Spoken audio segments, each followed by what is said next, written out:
saya setiap hari itu di kampus. Jadi saya setiap hari di kampus, tinggal nanti untuk bisa berkomunikasi kaitannya dengan pembimbingan ini, biasanya begini. Jadi di awal itu Bapak Ibu nanti bisa mengajukan kaitannya adalah latar belakang dulu. Latar belakang ya, latar belakang yang berkaitan dengan topik. Nah, kemudian dari latar belakang itu, ini rata-rata mengambil kuantitatif atau kualitatif? Ada yang kualitatif enggak? Oh, satu kualitatif. Ada yang kualitatif lagi? Enggak ya, rata-rata berarti kuantitatif. Saya akan jelaskan soalnya kalau yang kuantitatif sudah saya buatkan kaitannya adalah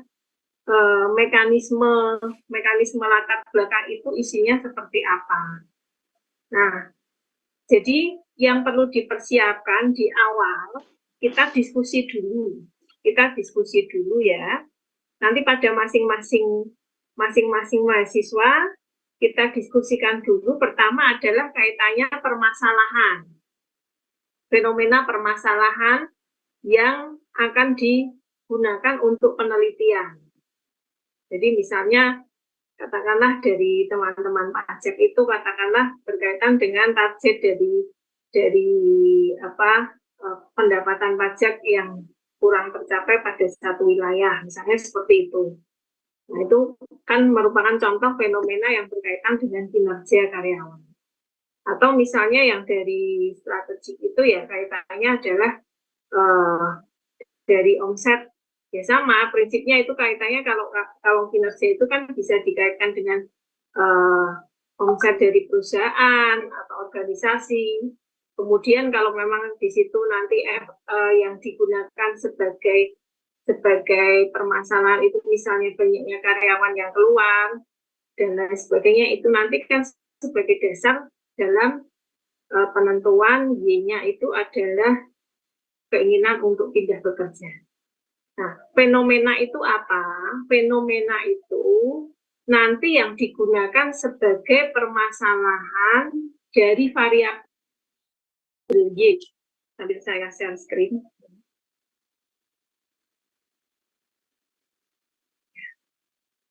Sambil saya share screen.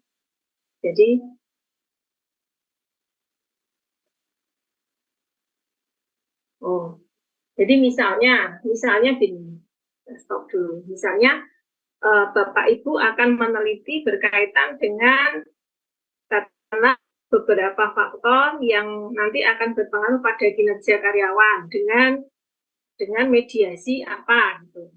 Nah, ini kan Y-nya adalah kinerja karyawan. Berarti nanti sebagai fenomena bisnisnya ini adalah kinerja dari karyawan. Kinerja karyawan itu bukan berkaitan misalnya jam masuk jam keluar telat gitu, enggak ya. Kinerja itu kan output yang dihasilkan dari masing-masing karyawan. Ya, seperti itu. Atau misalnya yang strategik itu kinerja dari perusahaan atau kinerja dari organisasi misalnya. Itu adalah Y-nya. Jadi yang digunakan sebagai fenomena adalah Y-nya. Misalnya kalau Y-nya tadi, kalau misalnya ya data yang ada katakanlah orang yang keluar masuk, berarti kan Y-nya adalah turnover kan. Di situ kan permasalahannya adalah turnover. Berarti Y-nya adalah turnover. Nah, sebaliknya kalau misalnya telat bekerja, misalnya kemudian sering tidak masuk bekerja dan lain sebagainya, ini kan berkaitan dengan katakanlah disiplin bekerja. Disiplin bekerja berarti Y-nya adalah disiplin kerja. Jadi sekali lagi di dalam membuat fenomena itu diangkat dari variabel Y-nya. Jadi bukan X-nya. Bukan mediasinya, bukan interveningnya, bukan moderatingnya, tetapi Y-nya. Itu yang pertama. Ya. Jadi pertama cari itu ya, berkaitan dengan fenomena. Baik itu kualitatif dan kuantitatif prinsipnya sama, mulainya dari situ. Ya, mulainya dari Y atau fenomena yang diangkat itu yang menggambarkan ada permasalahan dengan variabel Y. Terus yang kedua adalah riset gap. Nah, riset gap itu nanti Bapak Ibu memulainya dari adanya mapping. Ini sambil saya share ya. Saya share di chat juga, kaitannya nanti silahkan kalau mau di-download.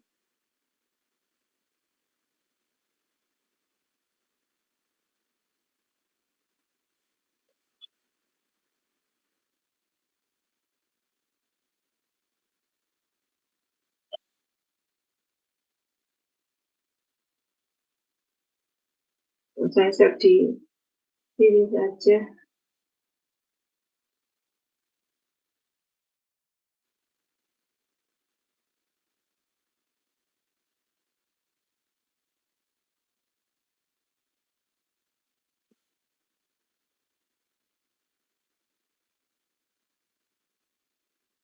Kuat, nanti panjenengan tidak akan kesulitan di belakang-belakangnya.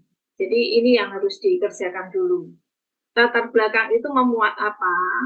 Yang pertama adalah memuat penjelasan dari variabel Y. Y-nya ini yang diangkat sebagai permasalahan. Nah, kalau di dalam tesis, prinsipnya itu Bapak Ibu kan pada prinsipnya itu tidak kalimat itu tidak mengarang sendiri, melainkan diambil dari beberapa sumber, mensitasi atau menyuplai ya istilahnya, mensitasi dari beberapa jurnal. Sekali lagi yang diperbanyak jurnalnya ya, bukan buku ya, jurnal yang nanti digunakan sebagai dasar penyusunan latar belakang. Gitu. Jadi penjelasan dari variabel Y, nanti Y itu apa, terus dijelaskan mengapa Y itu penting dan lain sebagainya, itu dari jurnal. Kemudian ini beberapa penelitian terdahulu mengenai variabel yang mempengaruhi Y ini nanti digunakan, tujuannya adalah untuk memberikan satu arahan bahwa variabel-variabel X apa yang nanti akan Bapak Ibu angkat sebagai variabel penelitian. Katakanlah di sini ada X1, X2, X3. Nah, seperti itu. Jadi nanti ini dijelaskan satu persatu. X1 apa, X2 apa, X3 apa. Nah, terus juga perlu satu riset gap. Riset gap. Nanti tinggal kalau misalnya Bapak Ibu di dalam pengajuan variabel itu, di dalam variabel penelitian itu ada 3 variabel bebas. Jika ada 3 variabel bebas, maka di sini harus ada 3 riset gap berkaitan dengan ketiga variabel bebas tersebut. Jadi pengaruh X1 terhadap Y, ada yang menyatakan berpengaruh, ada yang mengatakan tidak berpengaruh. Nah, yang mengatakan berpengaruh itu siapa? Yang mengatakan tidak berpengaruh itu siapa? Nah, inilah yang fungsinya Bapak Ibu harus melakukan satu mapping. Harus melakukan satu mapping. Jadi ada peneliti A tahun sekian, peneliti B tahun sekian, peneliti C tahun sekian, peneliti D tahun sekian, dan seterusnya. Ini adalah nama-nama peneliti dan tahunnya. Jadi Bapak Ibu tugas awalnya itu adalah membuat fenomena serta membuat satu riset gap. Satu riset gap. Jadi X terhadap Y, X1 terhadap Y, X2 terhadap Y, X3 terhadap Y. Karena prinsipnya pada level dari penulisan tesis atau magister, ini Bapak Ibu diharuskan menggunakan variabel kalau tidak mediasi ya moderasi. Jadi tidak menggunakan pengaruh langsung saja. Harus ada variabel mediasi ataupun moderasi. Nah, mediasi ataupun moderasi itu muncul dari adanya satu riset gap.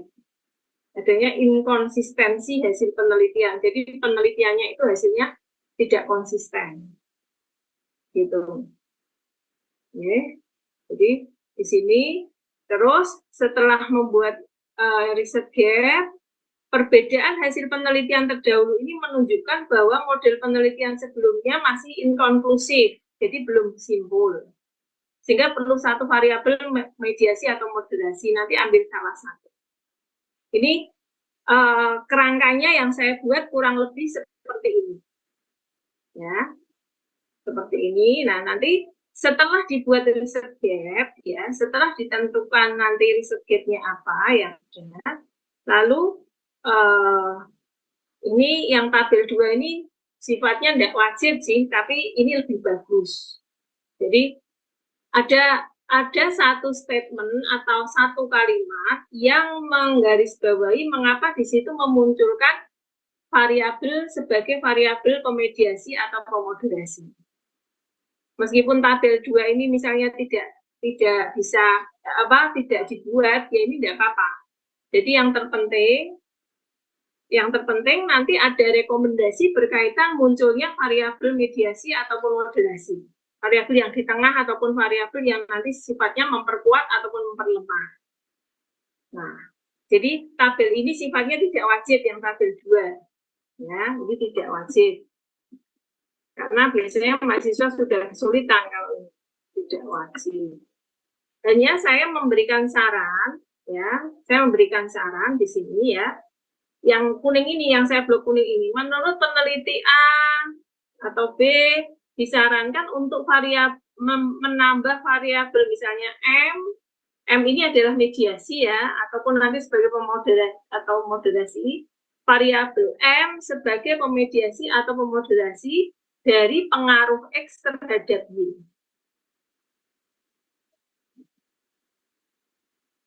Dari pengaruh X terhadap Y.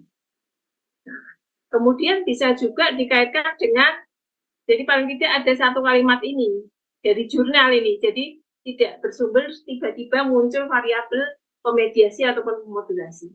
Bisa bersumber dari jurnal, jadi dilihat dari saran jurnal, ini kan dari saran ya, bisa dari saran jurnal, atau ditinjau dari teorinya, nanti teori kan bab 2, teori ini nanti belakangan saja saya panggil, setelah Bapak Ibu menemukan permasalahannya. Nah, itu sih Bapak Ibu. Kalau mau lebih jelas, ya, Bapak Ibu nanti bisa melihat beberapa contoh proposal maupun contoh draft, katakanlah seminar hasil dari teman-teman kita semua, itu di perpustakaan atau minta ke Bu Parti.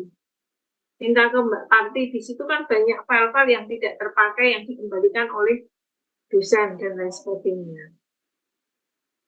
Gitu. Jadi tugas Bapak Ibu di awal ini nanti tolong membuat kaitannya adalah mencari fenomena yang ada. Kemudian yang kedua adalah membuat satu mapping dari riset gap tadi. Jadi membuat ini. Nanti kan tergantung fenomena yang mau diangkat itu apa, terus variabelnya apa, baru dibuat mapping. Mapping itu sudah saya share ya, contoh mapping itu sudah saya share di grup tadi yang grup WA mapping jurnal. Grup WA yang mapping jurnal, ya, sehingga Bapak Ibu bisa menggunakan panduan-panduan yang ada di contoh saya itu. Kalau yang di mapping itu kan untuk kepentingan Bapak Ibu sendiri, nanti Bapak Ibu simpan semua. Tetapi kalau yang di latar belakang itu ya kurang lebih kerangkanya adalah seperti itu. Nah, alangkah lebih baiknya untuk awal pertama, kalau Bapak Ibu sudah memiliki bahan, jika memang berdomisili di Semarang, bisa janjian dengan saya supaya kita bisa diskusi. Kalau memang di luar kota posisinya, nanti kita bisa membuat janjian dengan menggunakan Zoom. Gitu. Nanti kalau sudah ketemu di situ, oke, misalnya permasalahan ini bisa diteliti, bisa digunakan riset gap-nya seperti ini. Kan paling tidak untuk merancang itu ada dua lembar itu kan cukup ya. Paling tidak ada riset gap dengan fenomenanya, nanti kita diskusikan. Nah, setelah itu nanti jika memang sudah full bisa menyusun latar belakang, katakanlah ya ini bisa digunakan sebagai bahan. Nanti bisa mengirimkan draft latar belakang menggunakan email, biar saya baca dulu, saya beri komentar dulu, sehingga nanti ketemu lagi, atau misalnya saya hanya bisa memberikan catatan di draft Bapak Ibu itu untuk ada revisi, atau memang sudah cukup, atau perlu satu penambahan, dan lain sebagainya. Ini bisa kita komunikasikan lagi. Gitu. Yeah. Ada yang ditanyakan Bapak Ibu?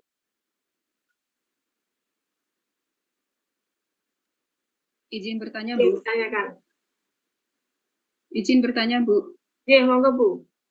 Untuk jurnalnya ini, apakah boleh jurnal lokal yang skalanya nasional atau harus jurnal internasional, Bu?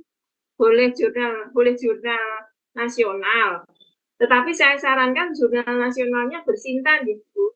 Jadi tidak jurnal dicomot dari sana sini, karena kan output yang Bapak Ibu nanti buat tidak hanya di laporan tesis, melainkan harus diterbitkan di jurnal yang bersinta. Nah, jurnal yang bersinta itu biasanya dilihat juga dari rekomendasi referensi yang Bapak Ibu gunakan, itu juga minimal jurnal bersinta. Gitu. Itu, Bu, ya. Bisa ngecek cara ngecek Sinta? Belum. Yeah.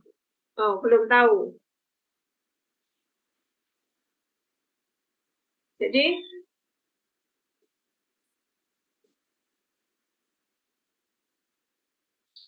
misalnya gini ya.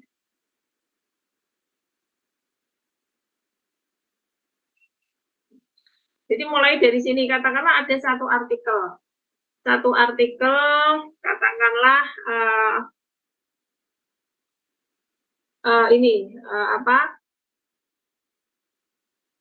pengaruh OCB, misalnya organisasi citizen behavior terhadap kinerja. Nah, misalnya kan ini, misalnya ini. Nah, ini kita lihat, ini jurnalnya apa? Jurnalnya adalah industrial, atau ini ya.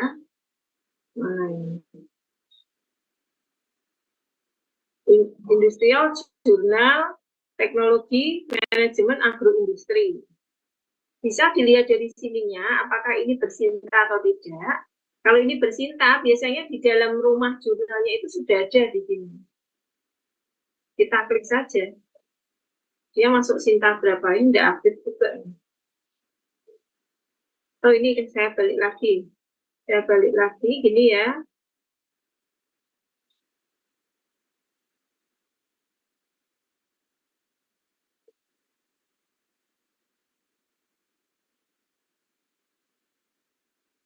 Ini seperti ini.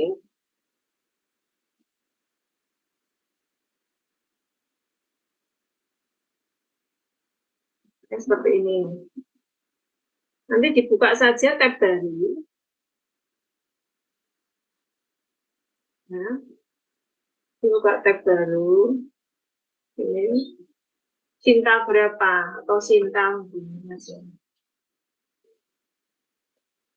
Nah, ini dicek di sini. Sinta 2. Jadi nama jurnalnya apa, melalui Google, Sinta gitu saja. Nanti dia, mesin Google akan menjawab kalau itu jurnal yang sudah bersinta. Sinta itu 1 sampai 6. Tidak masalah dari Sinta berapapun, yang penting adalah jurnal yang bersinta, karena jurnal yang bersinta itu sudah melalui satu proses review. Gitu. Oke, ada lagi Bapak Ibu yang ditanyakan? Bu, mohon izin, Bu. Yes. Dengan beberapa ada materi tugas terkait dengan sedikit yang membahas terkait dengan tesis, Bu. Kira-kira untuk nanti yang bahan yang sebagai presentasi itu misalnya bisa dijadikan sebagai bahan tesis itu, nanti prosesnya datang ke kantor ketemu Bu Yuli atau gimana, Bu? Atau via email tadi atau pribadi? Ya, kalau di awal saya sarankan kita diskusi dulu di awal. Karena kan menyocokan ini bisa dipakai atau enggak. Yang untuk apa, Pak? Pak? Yang tesis, Bu. Ya, yang ini kan, untuk proposal ini kan, menuju buat proposal ini. Jadi, untuk awal saya sarankan yang tadi pertama panjenengan mencari kaitannya adalah gap dengan fenomenanya dulu ya. Gap dan fenomena, terus kita diskusikan dulu. Kita diskusikan dulu, panjenengan nanti maju ada bahan itu, dibawa juga jurnalnya, entah itu menggunakan soft copy ataupun hard copy ya. Kemudian kita diskusikan dulu, kalau misalnya ya dibuat full latar belakang. Nah, kalau sudah full latar belakang, di sini biasanya by email saja dulu saya baca. Nah, kalau memang itu bisa saya komentari menggunakan tulisan, Bapak Ibu sudah paham, nanti hasilnya kan kita bisa menggunakan email. Tetapi kalau memang belum paham, bisa kita ketemu atau misalnya kesulitan di dalam membagi waktu, di situ kita menggunakan media Zoom. Gitu, Pak. Yang terpenting awal itu kita diskusikan dulu. Karena saya takut di situ salah di dalam alur, salah dari awal gitu loh. Saya takutnya itu. Berarti itu judul dulu ya, Bu? Masuk ya, Bu? Judul belakangan. Yang terpenting itu topiknya dulu. Permasalahannya apa? Riset gap-nya apa? Kalau itu kuantitatif kan menggunakannya riset gap. Kalau kuantitatif ya fenomenanya apa, terus nanti mau dibawa kemana harus kita diskusikan dulu. Berarti rumusan masalah dulu nggih, Bu? Iya, betul. Rumusan masalah sama jurnalnya. Sekali lagi yang ditekankan jurnal ya. Oh, itu dulu ya? Iya, itu dulu. Makanya saya sarankan kalau yang kuantitatif itu Bapak Ibu menggunakan mappingnya dulu. Karena kan Bapak Ibu harus membuat satu riset gap. Itu juga enggak dalam waktu singkat. Misalnya salah, terus kemudian jurnal, terus kita tapi belum tahu nih mau pakai kuantitatif atau kualitatif, bisa konsultasi, Bu? Bisa. Baiknya pakai apa gitu, bisa nggak? Iya, betul. Nanti kan kita diskusi fenomenanya kayak mana. Gitu kan? Fenomenanya kayak mana, terus yang nanti sasarannya berapa orang, dan lain sebagainya, itu kan kita perlu diskusi. Kalau menggunakan tulisan kan agak susah, kita komunikasinya tidak secara langsung.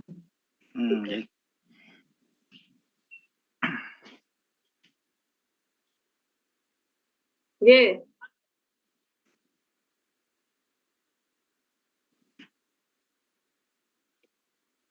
Oh, saya setiap hari hampir ada kok.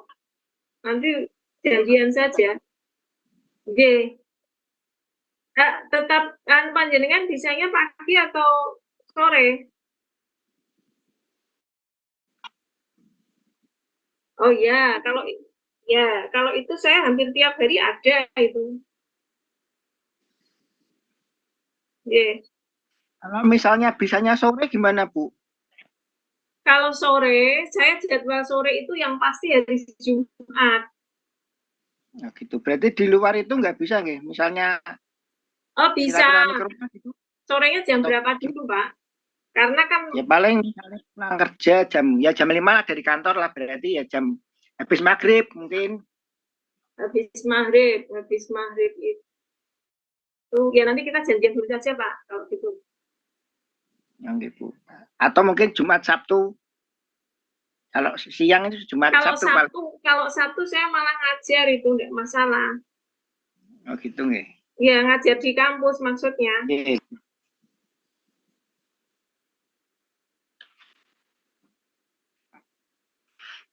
Nggih, ada lagi.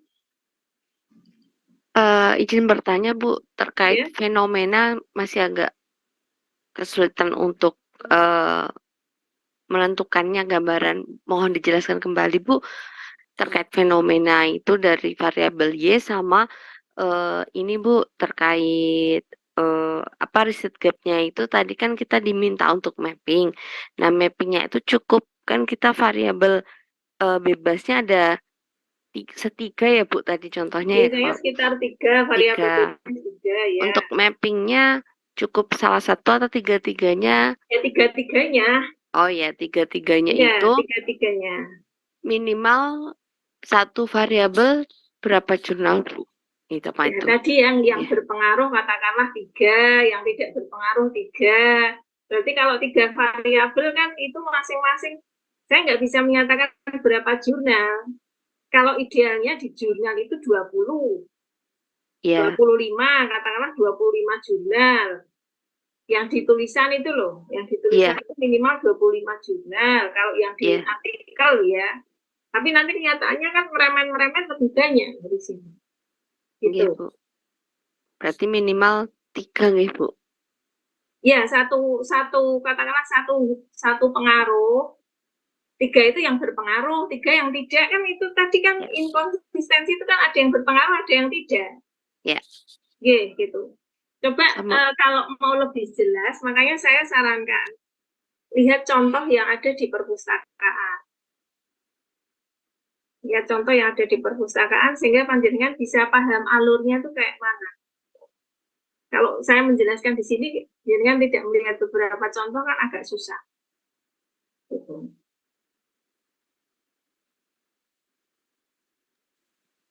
Baik, Bu. Terima kasih. Ya. Yang Semarang tolong luangkan waktunya ya, entah itu hari Sabtu atau Minggu atau malam, nanti dilihat di perpustakaan itu loh. Iya, Bu. Ya, Bu. Cukup niki. Cukup, saya rasa. Cukup, Bu. Ya, nanti sambil jalan kita diskusikan lagi, bisa janjian dengan saya ya. Terima kasih Bapak Ibu, saya tunggu untuk progresnya. Jadi mulai minggu ini kita sudah bisa.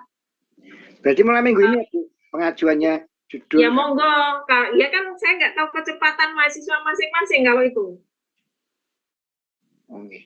Tapi kalau misalnya intinya minggu sudah siap, ya. Intinya minggu ini sudah bisa maju. Bisa. Tidak masalah nggih. Siap. Cukup ya. Terima kasih. Baik, saya akhiri saja. Assalamualaikum warahmatullahi wabarakatuh. Waalaikumsalam Waalaikumsalam warahmatullahi wabarakatuh.